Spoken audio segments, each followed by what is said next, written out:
ছেলের বায়নার জন্য না যেয়েই পারলাম না, তাই অবশেষে কার্তিক পূজাতে যেতেই হলো। গিয়ে মনটাও অনেকটা ভালো হয়ে গেল। নমস্কার সবাইকে, আমার পেজে সবাইকে আবারও ওয়েলকাম। এই যে আজকে ছেলেকে নিয়ে কার্তিক পূজাতে গেলাম। আসলে ঠান্ডা বাইরে, যেহেতু আবহাওয়া পরিবর্তন হচ্ছে, তাই যেতে চাচ্ছিলাম না, কিন্তু তার বায়নার জন্য না যেয়ে আর পারলাম না, তাকে নিয়েই যেতে হবে। আর সে মানে বললাম যে তার পাপার সাথে তাকে যেতে হবে না, আমারও সাথে যাওয়া লাগবে। এখন কি করার, আমি তারপর বর্ণর পাপা, বর্ণ আর আছে তার কাকা মিলে এই যে কার্তিক পূজা দেখতে গেলাম।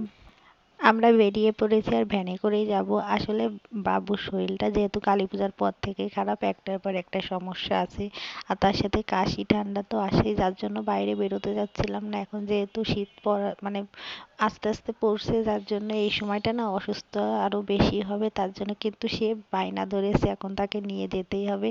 তার পাপা এসে তাকে নিয়ে যাওয়ার জন্য অনেক চেষ্টা করেছে, কিন্তু আমারও সাথে যাওয়া লাগবে। তার কি করার, এই যে রেডি হয়ে বেরিয়ে পড়লাম। আর এখানেও না কার্তিক পূজা অনেকটাই ভালো হয়, অনেকগুলা কার্তিক পূজা হয়, মানে বাড়িতেই করে কিন্তু অনেক মানে জাঁকজমক করে করে। আর আমি এখানে কখনোই কার্তিক পূজা দেখতে এভাবে যাইনি, বর্ণর পাপাই যায়। আর বাইরে বেরোয় মানে খুবই ঠান্ডা লাগছিল।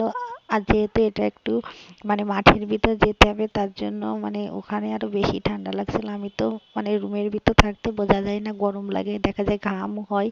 এখন এই যে শীতের কিছু নিয়ে মানে আমি রাখিনি, নিজের কাছে নিয়ে আসিনি, যার জন্য একটু ঠান্ডা লাগছিল। বাবুকে কিন্তু ফুল হাতায় পরিয়ে নিয়ে এসেছি, একটা পাতলা মানে গেঞ্জি পরিয়েছি, কারণ ও অনেক ঘামছিল রুমের ভিতর। বাইরে বেরোয় এতটা ঠান্ডা লাগবে বুঝতে পারিনি।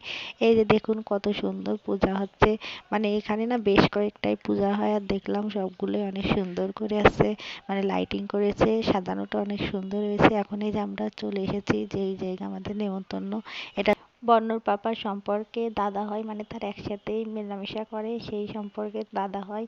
এই দাদাদের বাসায় আমু ফার্স্ট টাইম এসেছি। এখন এই যে ঠাকুরটা না আমার এত পছন্দ হয়েছে বলার মতন, আর বাবু তো এসেই সবার সাথে মিশে গেছে। আর এই যে দেখুন সে সাজ বাজানো শুরু করেছে, মানে ও কোথাও গেলে না অনেক খুশি হয়, দেখেও ভালো লাগছিল। আর ঠাকুরের দর্শন করে আমারও অনেক ভালো লেগেছে।